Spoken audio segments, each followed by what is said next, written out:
Have a special guest joining us. He has been called the Nostradamus of US presidential elections. Allan Lichtman, who is a history professor, has been teaching at the American University in Washington for half a century and has correctly predicted the result of 9 of the past 10, and even the one that got away in 2000, he insists, was stolen from Al Gore. But now he is gearing up for perhaps his greatest challenge: Joe Biden versus Donald Trump, second time. He developed his now famous 13 keys to the White House, a method for predicting presidential election results that every 4 years tantalizes the media, intrigues political operatives, and provokes sniping from pollsters as well. Mr. Lichtman says the 2024 race is too early to call, but that a lot would have to go wrong for one candidate to lose. He joins us on the World 24/7. Thank you for making time for us, Mr. Lichtman. The burning political question: who do you think has the edge in the 2024 US presidential elections? The polls don't look great for Joe Biden as we speak. I haven't made a final prediction yet, but I do have a model, the 13 keys to the White House, which have been correct since 1984, 10 elections in a row. And the way it works is if 6 or more of the 13 keys go against the White House party, they are predicted losers. Fewer than 6, they are predicted winners. And right now, a lot would have to go wrong for Joe Biden to lose this election. He is at the moment down only 2 keys, and there are 4 keys that are shaky: third party, social unrest, and foreign policy success and failure. All 4 of those keys would have to fall against the White House party to predict their defeat. So what are the 2 keys that have already fallen for Joe Biden? It's based on my system, not on the polls. My system taps into the underlying structure of elections, which are votes up or down on the strength and performance of the White House party.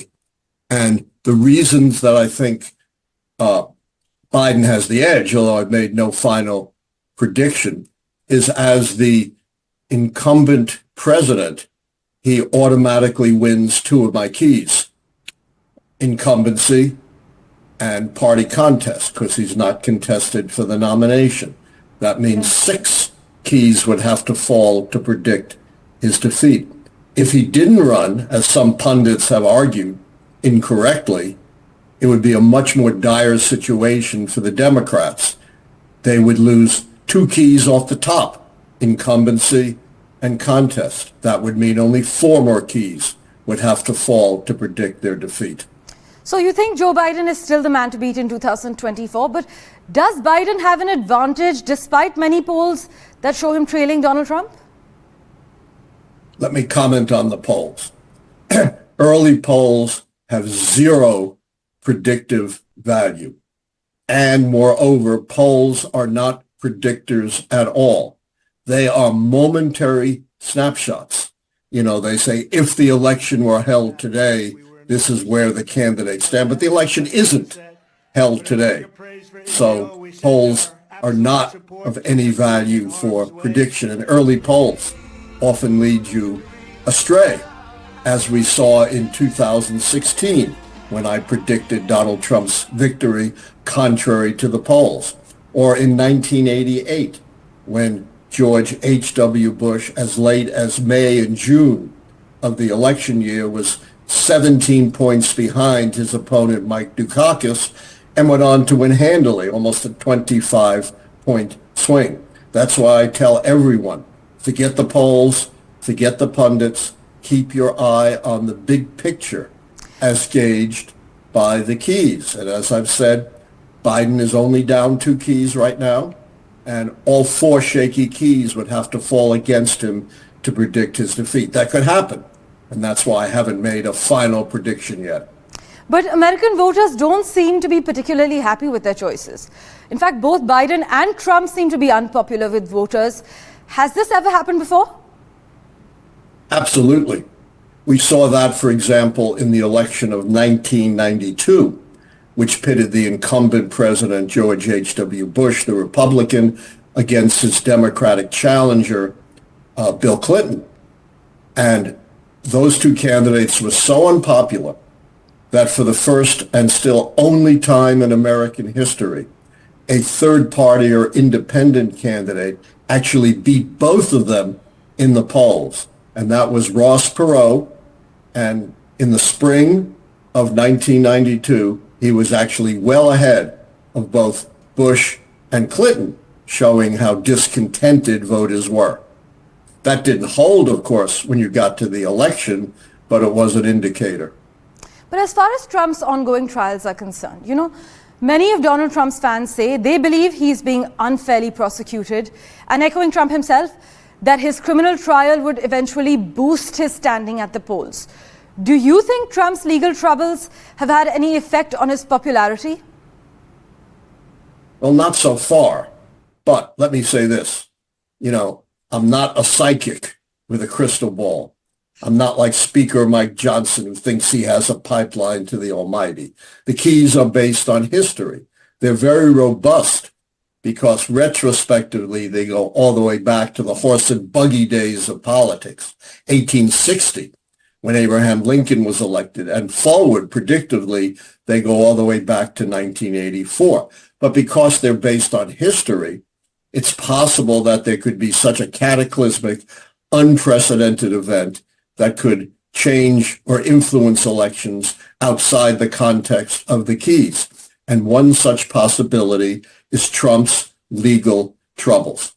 He is right now sitting on the dock in New York in a criminal trial, facing 34 felony counts of falsely reporting his hush money payments to the porn star Stormy Daniels, to illegally deceive the electorate and deceive the government.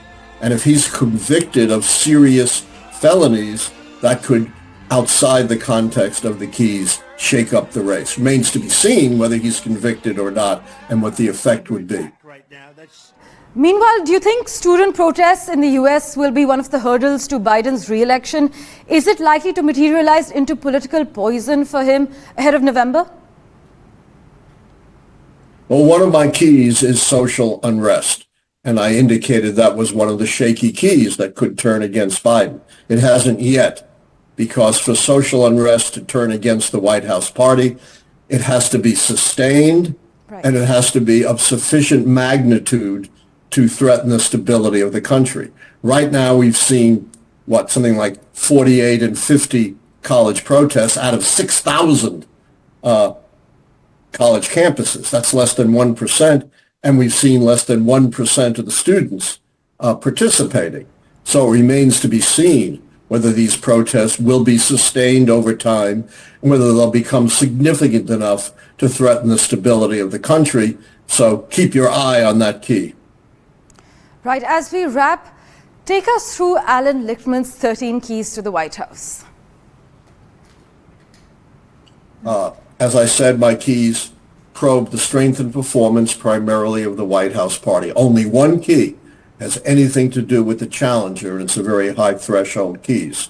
So my keys are the mandate key, based on the last midterm election, incumbency, contest for the incumbent party nomination, third party, whether there's no recession in the election year, the long-term growth record of the incumbent party, policy change, scandal, social unrest, foreign policy successes and failures. And then the last two keys are the only ones that have anything to do with the candidates. Key 12 is whether the incumbent party candidate is one of those once-in-a-generation, truly inspirational candidates, like Franklin Roosevelt on the Democratic side or Ronald Reagan on the Republican side. And Joe Biden's kind of a vanilla candidate, and thus he loses that key.